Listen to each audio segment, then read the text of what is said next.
Hello, I'm Severn Suzuki speaking for ECHO, the Environmental Children's Organization. We're a group of 12 and 13-year-olds trying to make a difference. Vanessa Suddy, Morgan Geisler, Michelle Quigg, and me. We've raised all the money to come here ourselves, to come 5,000 miles to tell you adults you must change your ways.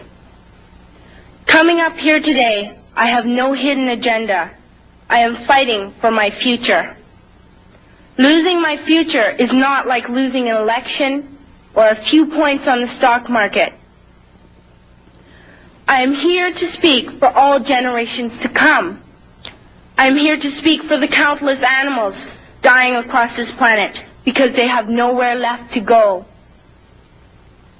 I am afraid to go out in the sun now because of the holes in our ozone. I'm afraid to breathe the air because I don't know what chemicals are in it. I used to go fishing in Vancouver, my home, with my dad, until just a few years ago we found the fish full of cancers. And now we hear of animals and plants going extinct, every day vanishing forever. In my life, I have dreamt of seeing the great herds of wild animals, jungles and rainforests full of birds and butterflies, but now I wonder if they will even exist for my children to see. Did you have to worry of these things when you were my age? All this is happening before our eyes, and yet we act as if we have all the time we want and all the solutions. I'm only a child, and I don't have all the solutions. But I want you to realize, neither do you. You don't know how to fix the holes in our ozone layer. You don't know how to bring the salmon back up in a dead stream. You don't know how to bring back an animal now extinct.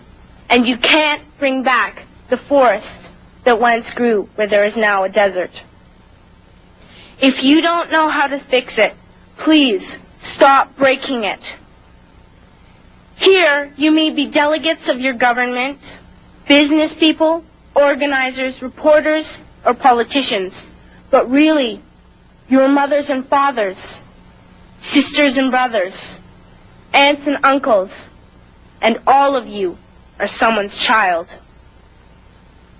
I'm only a child, yet I know we are all part of a family, 5 billion strong, in fact, 30 million species strong. And borders and governments will never change that. I'm only a child, yet I know we are all in this together and should act as one single world towards one single goal.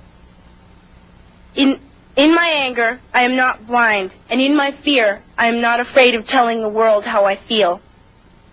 In my country, we make so much waste. We buy and throw away, buy and throw away, buy and throw away, and yet northern countries will not share with the needy. Even when we have more than enough, we are afraid to share. We are afraid to let go of some of our wealth. In Canada, we live the privileged life, with plenty of food, water, and shelter. We have watches, bicycles, computers, and television sets. The list could go on for 2 days. 2 days ago, here in Brazil, we were shocked when we spent time with some children living on the streets. This is what one child told us. I wish I was rich.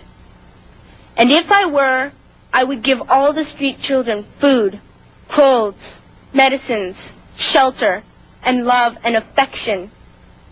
If a child on the streets who has nothing is willing to share, why are we who have everything still so greedy?